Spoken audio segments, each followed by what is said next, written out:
Hi friends, இப்போ நடிகை த்ரிஷா அவர்கள் ஜனநாயகன் படத்தை பார்க்க ரோகிணி தியேட்டருக்கு வந்திருக்காங்க. அதுதான் செம்ம வைரல் நியூஸாக இப்போ போயிட்டு இருக்கு. ஜனநாயகன் இன்னைக்கு காலைல ரிலீஸ் ஆகி செம்ம வெற்றிகரமாக ஓடிக்கிட்டு இருக்கு. தளபதி ரசிகர்கள் செம்மையாக ஒரு பக்கம் கொண்டாடிட்டு இருக்காங்க.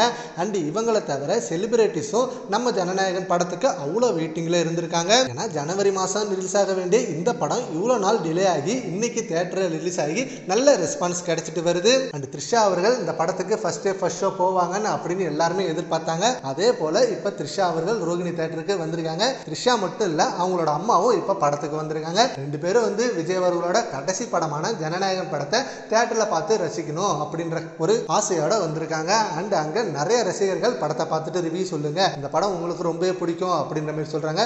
ஏன்னா தளபதி ரசிகர்கள் செம்மையா கொண்டாடிட்டு இருக்காங்க. இந்த படம் என்னதான் போன்ல லீக் ஆகி கலவையான விமர்சனம் அண்ட் நெகட்டிவ் கமெண்ட்ஸ் வந்திருந்தாலும் பட் தியேட்டர்ல பார்க்கணும் தான் தளபதி ரசிகர்கள் அவ்வளவு வெயிட் பண்ணிட்டு இருந்தாங்க. இது ஒரு ஸ்பெஷல் எமோஷனல் மொமெண்ட் அவங்களுக்கு. ஏன்னா இனிமே தளபதி விஜய் அவர்களை தியேட்டர்ல பார்க்க முடியாது, படத்துல பார்க்க முடியாது. அவரோட ஸ்பீச்சோ ஆக்ஷனோ எமோஷனலோ இனிமே எதுவுமே கிடையாது.